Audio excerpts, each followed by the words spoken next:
Assalamualaikum warahmatullahi wabarakatuh. Alhamdulillah wasyukurillah wala haula wala quwwata illa billah.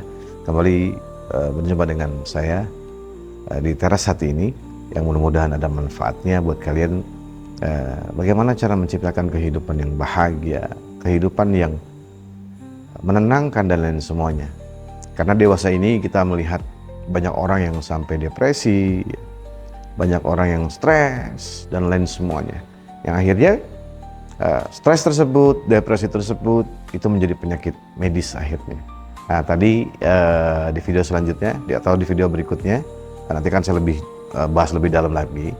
Tapi untuk mengingatkan, video awal adalah sebagai barometer kita untuk memahami kenapa ada orang begini, kenapa ada orang begitu. Ternyata berkaitan dengan kondisi hati seseorang tersebut.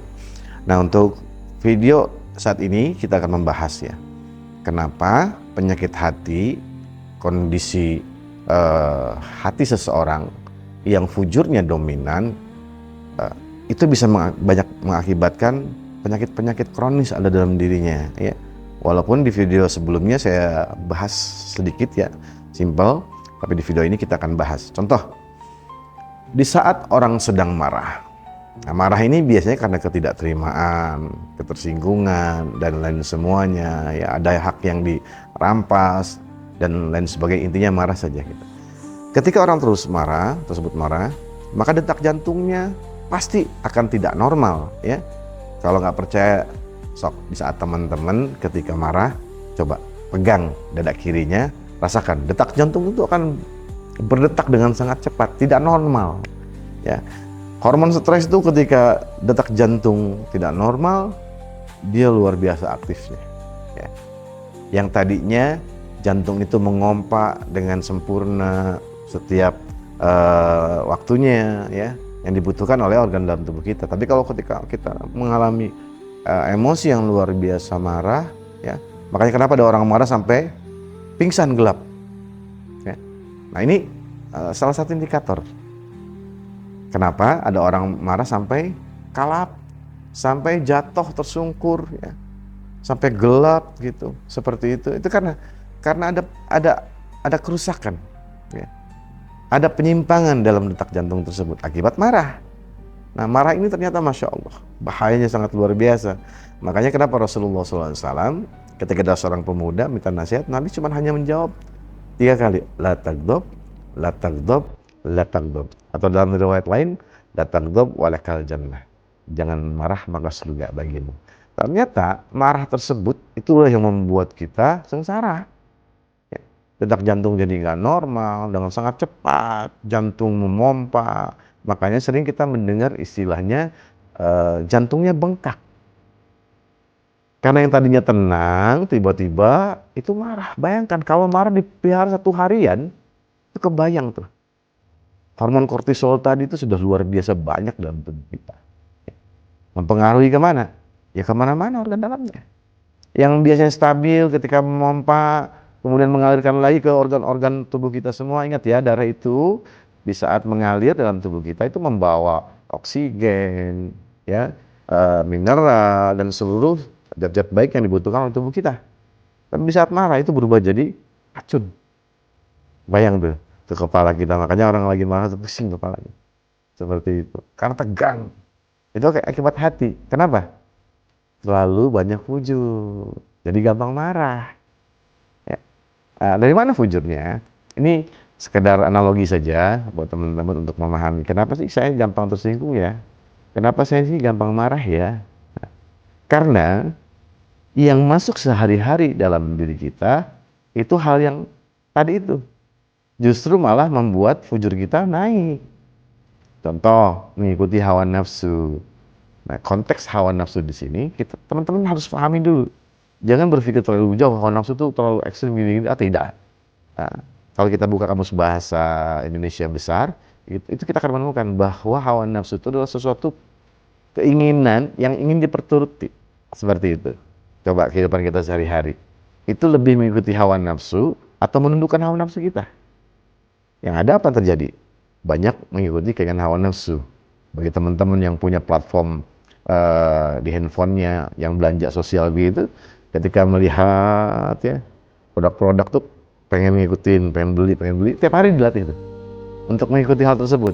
Jadi konsumtif kita bekerja, nyari uang, itu untuk hanya melampiaskan keinginan tadi tuh. Ingin memiliki ini, ingin memiliki itu.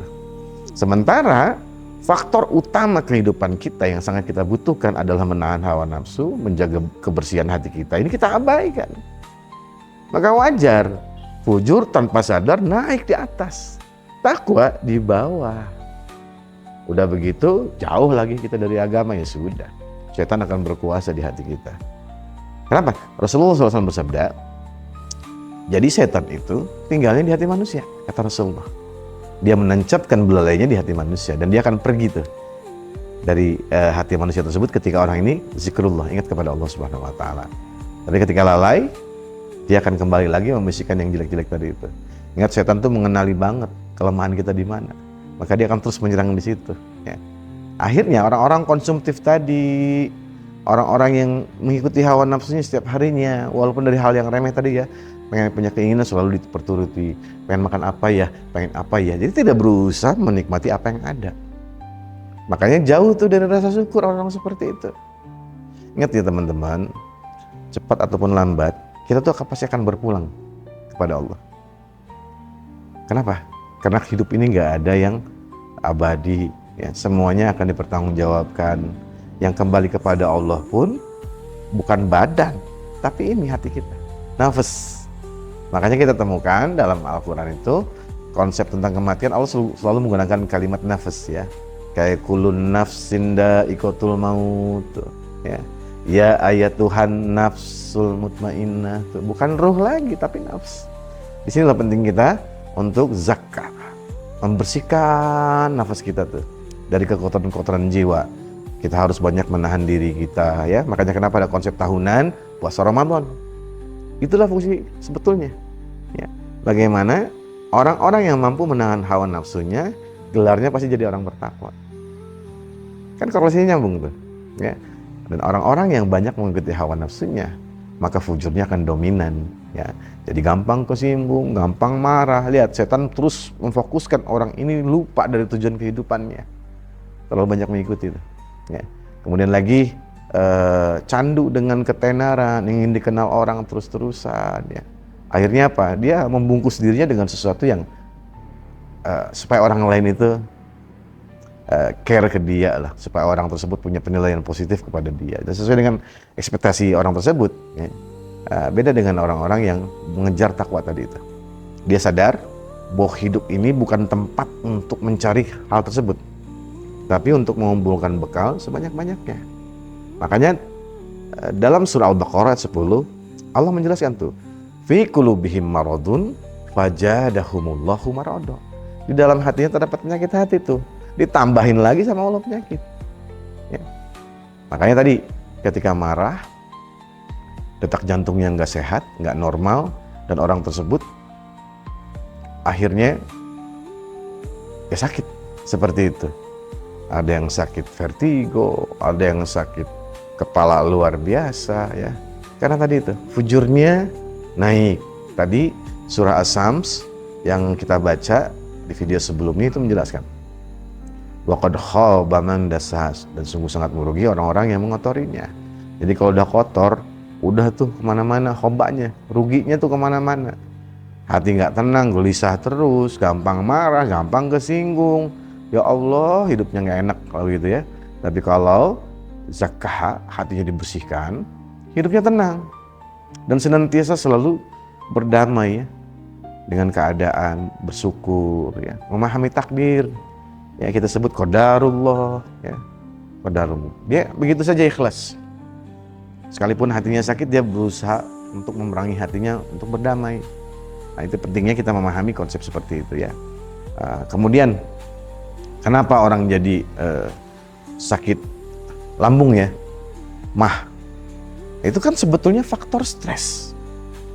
Coba perhatikan, kalau misalkan teman-teman teras hati punya penyakit rutin, ya, yaitu asam lambung, saya bisa tebak terlalu banyak khawatir dengan apa yang terjadi, jadi stres, kepikiran. Nah, itu hormon kortisol tuh menyerang ke arah lambung, makanya asam lambungnya naik, dia seperti itu.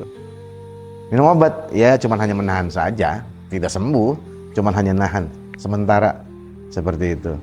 Besok-besok kalau stres lagi, kalau khawatir lagi, ya udah naik lagi asam lambungnya. Asam lambung nggak diobati, nggak pernah terus dan gagal cara memahami tentang konsep hati, akhirnya naik jadi GERD, ya. Asam lambungnya naik sampai ke paru-paru sini. Terusnya kayak dibakar, panas, ya. Was-was. Setelah itu nggak diobatin, masih dengan hatinya yang tidak pernah dibersihkan, naik lagi jadi anxiety. Tuh. Konsepnya begitu. Dan alhamdulillah, bagi orang-orang yang sudah memahami bagaimana cara menyelesaikan kasus tersebut, itu jadi nyaman, ya. Dan dari beberapa teman-teman saya pribadi, ketika saya edukasi tentang membersihkan hati ada kaitannya dengan kesembuhan penyakit medis, ketika diamalkan, apa yang terjadi? Sembuh. Ini mudah sekali. Bagaimana kita memahami penyakit medis kita yang rutin ada nih, kumat-kumatan, coba tolong dicek. Ingat sabda Rasulullah SAW, di dalam jasad manusia terdapat segumpal daging. Kalau daging ini sehat, jasadnya ikut sehat. Kalau daging ini sakit, jasadnya ikut sakit. Dan dia adalah hati, kata Rasulullah. Artinya, penyakit tubuh kita ini, penyakit medis kita ini, itu sinyal ada yang bermasalah di sini. Kalau karena kita terkonsepnya dari kecil, kalau sakit minum obat, sakit minum obat, sakit minum obat, seperti itu.